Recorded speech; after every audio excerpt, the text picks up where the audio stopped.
Have you ever felt like you're stuck in limbo, waiting for something to change, something to arrive, something to begin? Maybe you're waiting for an answer, a job callback, a relationship to heal, a diagnosis, a moment when things finally make sense. But in that space between what was and what's next, there's often nothing but silence, no clarity, no control, just waiting. And in that waiting, our minds race, we worry, we grasp. We want to do something, anything, to fill the discomfort of not knowing. But what if waiting itself is a sacred part of the journey? What if this quiet space you're in right now, the uncertainty, the stillness, is not a punishment, but a doorway? In this video, we'll explore why waiting is not wasted time, but one of the most spiritually transformative acts you can experience. We'll explore Buddhist insights on patience, surrender, and impermanence. We'll uncover the hidden wisdom in slowing down, being still, and not rushing to fix what isn't ready. And by the end, you may begin to see that what you're waiting for is already unfolding inside you. So take a breath, settle in. Let's explore the sacred art of waiting and how peace begins in the space we've been taught to avoid. 1. The culture of now, why waiting feels so hard. We live in a world that celebrates speed, instant replies, next-day shipping, productivity hacks, grind culture. We're taught that to wait is to fall behind, that if we're not moving forward, we're losing. But real life doesn't always move at the speed of a notification. Some things, the most meaningful things, unfold on their own time. Healing a broken heart, growing into your purpose, rebuilding trust, awakening spiritually. These cannot be rushed. Buddhism teaches the concept of khanti, the perfection of patience.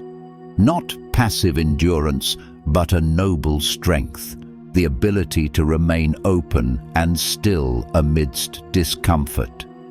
In the Dhammapada, the Buddha says, patience is the highest asceticism, because waiting without bitterness, without grasping, takes more courage than most actions.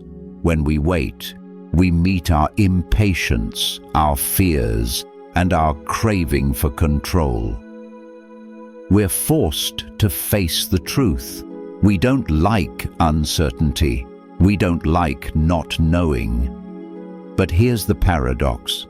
Rushing often delays the very peace we seek, like pulling at a flower before it blooms, or forcing open a cocoon.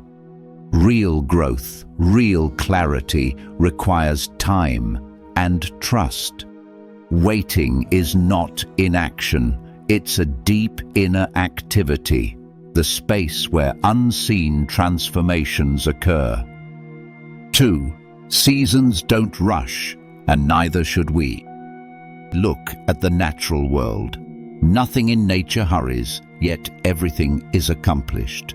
The trees don't force their leaves to grow, the moon doesn't rush to shine, a caterpillar doesn't panic inside its cocoon. Nature trusts the process.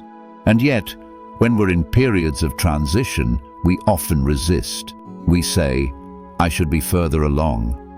Why hasn't this happened yet? Everyone else is moving forward but me. But maybe what looks like stillness is actually becoming. Think of winter. To the outside eye, it's a season of nothingness, bare trees, frozen ground, silence. But underground, roots are growing deeper. Energy is gathering. The earth is preparing for renewal. Your life has seasons too, and winter, though uncomfortable, is not a mistake. It's part of the cycle. In Buddhist teachings, this is called tathata, suchness, the deep acceptance of things just as they are. When you embrace the season you're in, even if it's silent, Even if it hurts, you stop resisting life. You stop saying, I need this to change to be okay, and start saying, I am here now, and that is enough. Waiting becomes not an obstacle, but a path of trust, of ripening, of quiet strength. So if you're in a winter right now, you're not failing, you're becoming. 3. What we miss when we rush through uncertainty. When we're caught in uncertainty, the temptation is to fix, decide, or escape. We scroll, we distract, we fantasize about what's next. But in doing so, we miss the gift right in front of us, the raw aliveness of the present moment.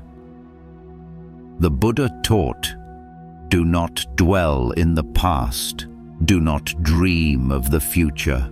Concentrate the mind on the present moment. Waiting is one of the few experiences in life that forces us into presence, because there's nothing else to do. And in that stillness, our deeper truths begin to surface. Maybe we discover a grief we've been avoiding, a fear that needs our attention, a longing we never voiced, a sense of direction we couldn't feel through the noise. Uncertainty is not empty. It's full of clarity waiting to be uncovered, if we dare to sit with it. There's a story in Zen about a monk who asked his teacher, "What is the path?"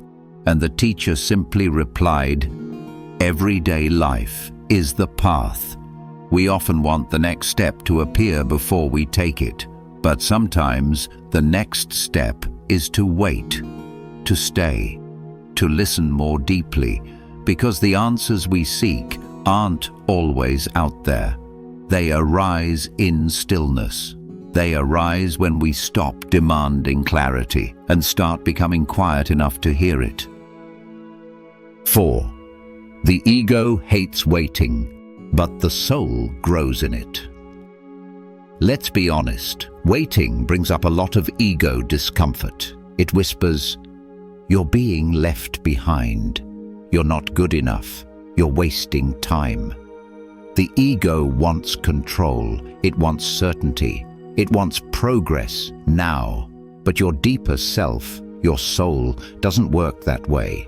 The soul is not afraid of slowness. It values depth over speed, presence over performance.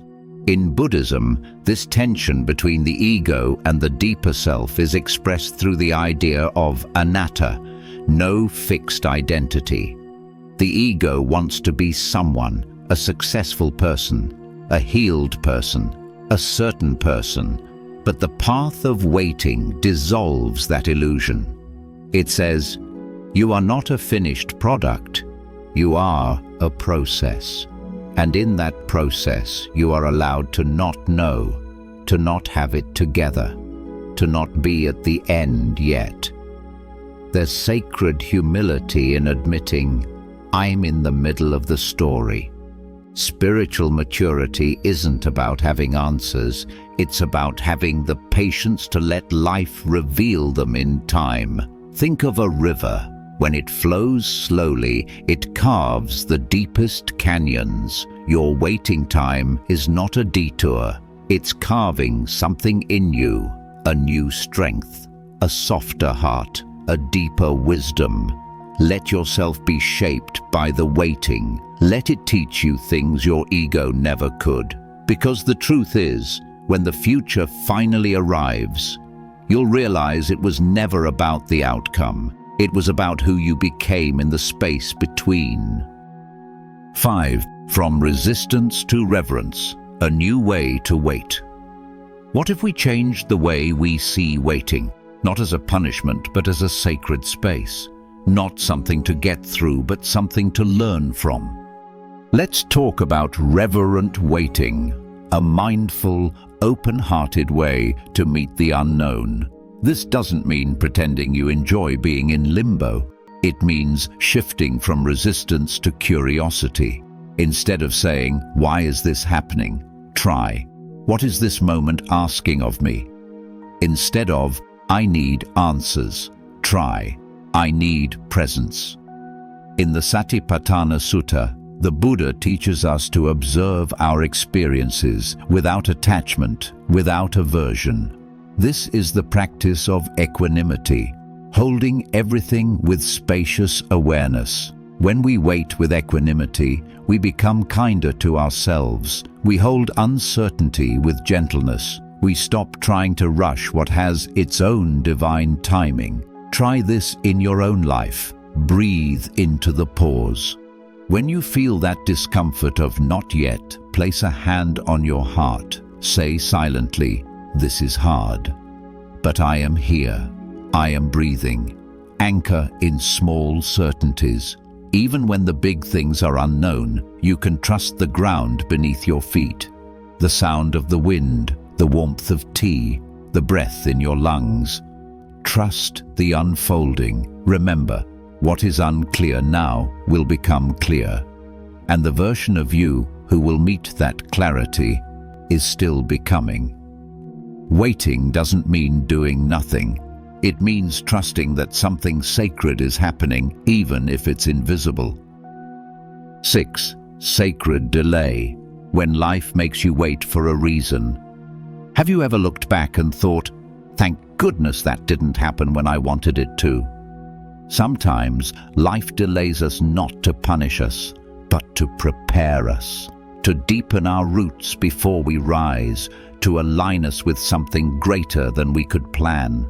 In Buddhism, this is known as karma, the law of cause and effect. But karma isn't just punishment or reward. It's the ripening of conditions, and some fruits aren't ready to fall just yet. Waiting can be a form of grace. It protects us from premature leaps. It invites us to mature emotionally, spiritually, and energetically. There's a Zen proverb, sitting quietly, doing nothing, spring comes, and the grass grows by itself. Life is always moving, even when it looks still. When we resist waiting, we miss the silent movements, the insight growing beneath confusion, the inner strength forming beneath fatigue, the grace being shaped in our silence. You are not behind. You are becoming. You are not forgotten. You are being readied. So if life is asking you to wait, don't rush. Don't resent it. Don't check out. Lean in. Because in the stillness, life is speaking. And sometimes it says more in whispers than in answers. 7. Peace is found in the pause. Let's return to where we began. That moment of waiting, that uncomfortable space between what was and what will be. What if this is where your peace lives, not in arrival, not in certainty, but in the soft willingness to be here, now? The Buddha said, "Peace comes from within. Do not seek it without." When we stop struggling against the unknown, we open to the beauty that was always here, the sound of your own breath, the light in the morning window, the quiet miracle of existing right now. Waiting stops being a burden. It becomes a teacher. It teaches surrender. It teaches presence. It teaches trust.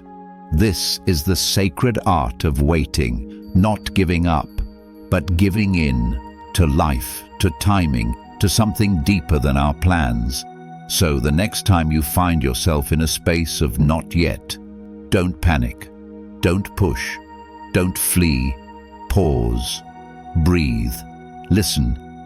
You are not lost. You are being found. If this message resonated with you, I invite you to take a deep breath and simply be here now. There is no rush.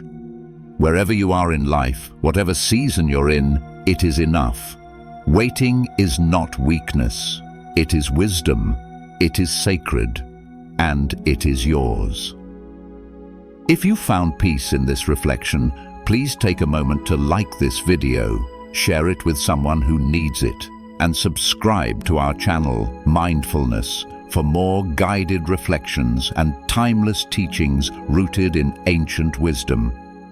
Every view, every comment, every share helps keep this space alive. A space for depth, slowness, and inner peace in a world that moves too fast. Until next time, may you wait with grace, may you breathe with ease, and may you trust that everything is unfolding exactly as it should.